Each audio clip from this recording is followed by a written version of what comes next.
Shalom Jemaat BCS dimanapun kita berada. Mari kita luangkan waktu sejenak untuk merenungkan firman Tuhan pada hari ini. Selamat pagi Bapak Ibu Saudara yang dikasihi oleh Tuhan. Bagian yang akan kita renungkan pagi hari ini terambil dari kitab 1 Samuel pasal 29 ayat 6 hingga ayat yang ke-7.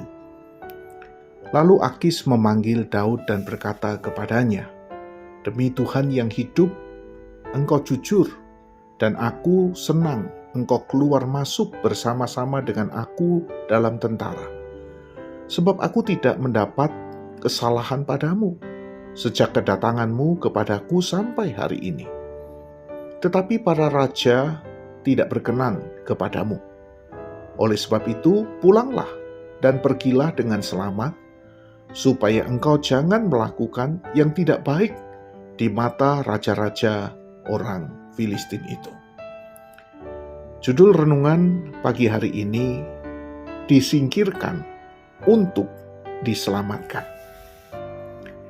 Bapak Ibu Saudara yang dikasihi oleh Tuhan, pernahkah Anda mengalami hal ini? Anda sudah bekerja keras, sudah menunjukkan kesetiaan, tetapi tiba-tiba Anda ditolak, Anda dikesampingkan, atau bahkan Anda dipulangkan tanpa alasan yang jelas. Rasanya tidak adil, bukan? Tapi pernahkah Anda berpikir bahwa penolakan itu bisa jadi bentuk perlindungan Tuhan? Nah, itulah rekan-rekan yang dialami oleh Daud di dalam kisah yang baru saja kita baca. Daud sedang berada di tengah situasi yang membingungkan. Ia telah tinggal di wilayah orang Filistin selama lebih dari setahun, bahkan berpura-pura setia kepada Akis, raja orang Filistin.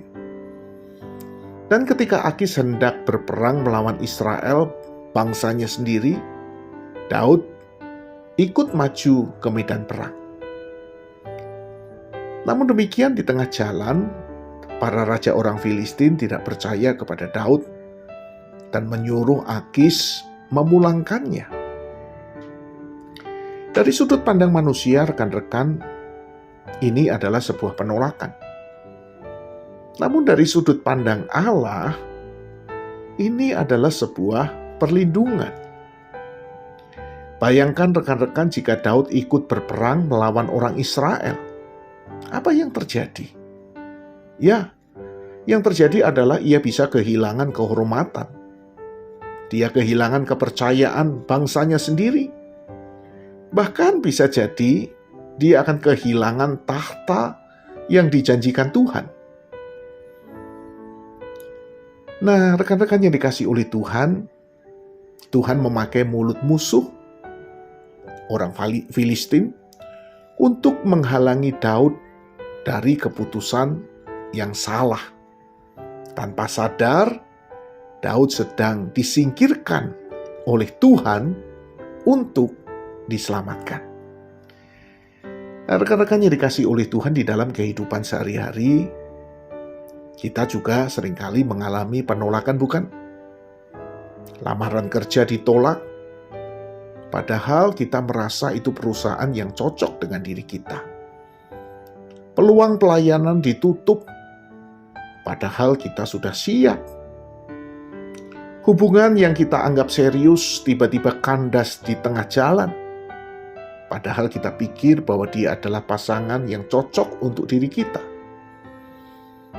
Kita tersingkir dari lingkaran orang-orang yang dulu dekat dengan kita. Di dalam situasi seperti ini, rekan-rekan, seringkali kita berpikir bahwa semuanya itu adalah kegagalan. Namun demikian, rekan-rekan, dari kisah ini kita bisa belajar bahwa apa yang kita anggap itu kegagalan, bisa jadi itu adalah cara Tuhan melindungi kita dari sesuatu yang belum kita ketahui sekarang.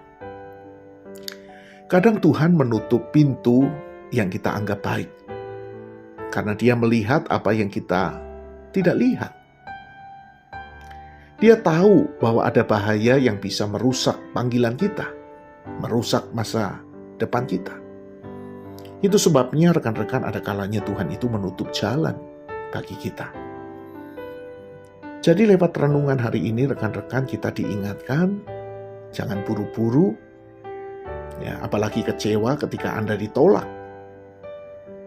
Bisa jadi Tuhan lewat peristiwa itu sedang berkata kepadamu, pulanglah. Itu bukan tempat yang tepat bagimu. Tunggu. Waktumu belum tiba. Tunggu, karena aku punya jalan yang lebih baik daripada jalanmu. Renungan hari ini rekan-rekan mengajak kita untuk melihat penolakan dengan perspektif rohani. Kadang Tuhan tidak berbicara lewat mujizat, tetapi lewat pintu yang tertutup. Jika hari ini Anda sedang mengalami kegagalan atau penolakan, jangan langsung putus asa. Mungkin Tuhan sedang berkata, aku sedang menyingkirkan rintangan bukan untuk menghukum, tapi untuk melindungimu. Biarlah kiranya rekan-rekan, sekali lagi kita belajar untuk percaya pada rencana Tuhan yang baik. Mari kita berdoa. Tuhan, ajarku untuk melihat rencanamu, bahkan dalam penolakan. Ketika pintu tertutup, tolong aku untuk percaya bahwa Engkau sedang melindungiku dari bahaya yang tak kulihat. Bukan semua jalan yang terlihat baik adalah kehendak-Mu. Tuntun aku ya Tuhan, untuk aku tetap berjalan dalam kasih dan ketaatan, dan tolong aku untuk tetap percaya kepadamu, walaupun aku tidak melihat. Di dalam nama Yesus, aku berdoa. Amin. Demikian renungan harian kita pada hari ini. Mari kita terus rindu menjadi murid Kristus bersama keluarga Allah. Tuhan Yesus memberkati.